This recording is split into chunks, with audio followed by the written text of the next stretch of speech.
तामुलपुर जिल्ला बर' थुनलाइ आफादनि बारग' नेहाथारि आरो सासे फोरोंगिरि, जोंनि बर' थुनलाइ आफादनि जिउनां सोद्रोमा आरो सासे समाज सिबियारि महरै बिस्वदा नार्जारिया गोबां खामानि मावलांदों आरो बिथांनि जि मावबोनाय बिहोमा, बिथांनि जिउनि सानस्रिफोर आरो समाजाव होबोनाय बिहोमा गासैखौ नोजोर लाखिनानै बिथांनि गांसे गोसोखां बिजाब दिनै बेखेवनाय जाबाय। तामुलपुर जिल्ला बर' थुनलाइ आफादनि नाजानायाव बे बिजाबा सेबखांजादों आरो बेयाव बाहागो लानानै आं गोजोननाय मोन्दों।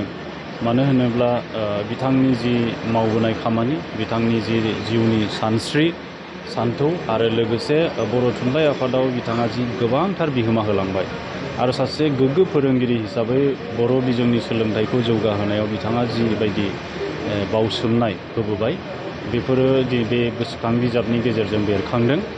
आङो गासै रायजो राजाफोरखौ खावलायगोन बिथांनि गोसोखांथि बिजाबखौ खनसे बयबो फरायथों आरो बिथांखौ खेबसे गोसोखांथों आरो बिथांनि जिउनि सानस्रि, बिथाङा समाजाव होबोनाय बिहोमा, बर' थुनलाइ आफादाव होबोनाय बिहोमाफोरखौ जों जाहाथे अराय गोजोर खालामनानै लाखिनो हायो, बेनि थाखायबो आं गासैनिबोसिम खावलायनाय लाखिबाय। सार, जोङो बिस्वदा नार्जारिनि फ्राय सोलोंनो गोनां, बिथांनि जिउनिफ्राय सोलोंनो गोनां जों मोनसे गोनां बाथ्राया जाहैबाय बिथाङा सासे साइलेन्ट वार्कारमोन। माने ओरैबायदि मावथि, जाय मावथिया मुंदांखा जानायनि हाबिलास बिहा गैयामोन। बबेबा राङारि गोहो एबा राजखान्थियारि गोहो एबा आफादनि गाहाय बिगोमा हिसाबै लाखिनो हानाय बिगोमा, बेफोरनि फारसे जेबो बिहा लुबैनाय गैयामोन।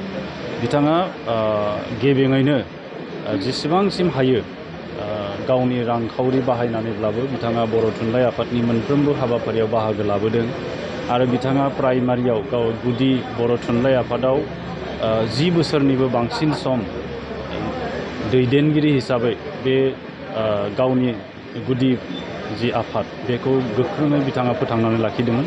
बिथांनि बे खामानि मावनायखौ नुनानै जिल्लायाव बिथांखौ नेहाथारि हिसाबै सायख'नानै लाबोदोंमोन आरो जिल्लायावबो बिथाङा आन्थोरजयै गोबां खामानि मावदों आरो मिरु बर' थुनलाइ आफादनि मोनफ्रोमबो हाबाफारियाव थाद'नाय गैयाजासे बिथाङा जिउनि जोबजासिम बाहागो लाबोदों।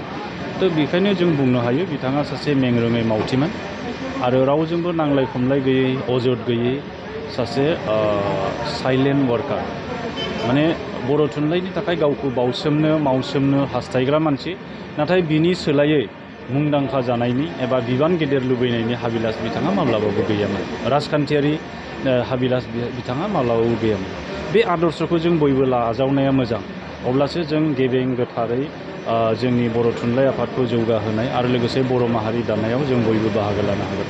बेनो बिथांनि जिउनिफ्राय सोलोंनो गोनां साफ्रोमबो बर' फिसानि मोनसे गोदान लेसन। तामुलपुर जिल्लानि सिङाव थानाय नैबे कुमरिकाटानिनो रुंसारि बिस्वदा नार्जारि, बिथांनि जि बिजाब बेखेवनाय हाबाफारि, बेयाव फैनानै जोबोद गोजोननाय मोन्दों। थारैनो बिथांनि न'खरनि मानसिफोर, सोद्रोमाफोर, बिथांमोनजों नुलायनाबो मोजां मोन्दों। लोगोसेनो तामुलपुर जिल्ला बर' थुनलाइ आफादनि जायफोर बिबानगिरिफोर, बिथांमोनजों लोगो मोनलायना मोजां मोन्दों। लोगोसेनो बर' थुनलाइ आफादनि लेङा आफादगिरि बिथांखौ लोगो मोननानैबो मोजां मोन्दों।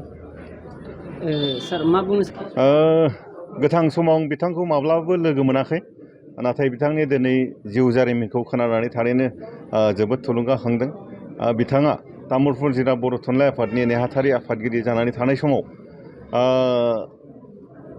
जोंनि बर' थुनलाइनो गोबां लिरनानै बिहोमा होनो हायाखैब्लाबो जों मिथिगौ सुबुं माहारिया खायसे खायसे सुबुं दङ, गोबां मावनानैबो, गोबां खस्थ' खालामनानैबो जेबो मुं मोना। नाथाय बिथाङा जिखिनि मोनसे मोननै खामानि मावदों, बेनो तामुलपुर जिल्लानि थाखाय, तामुलपुर जिल्लानि सिङाव थानाय बर' थुनलाइ, बेयाव थानाय बर' समाज, बेयाव थानाय फरायसुला फरायसुलिफोरनो बिथाङा जोबोद बिहोमा होलांदों। दिनै बिथांनि नैबे बिजाब बेखेवनाय हाबाफारियाव फैनानै आङो मिथिनो मोन्दों।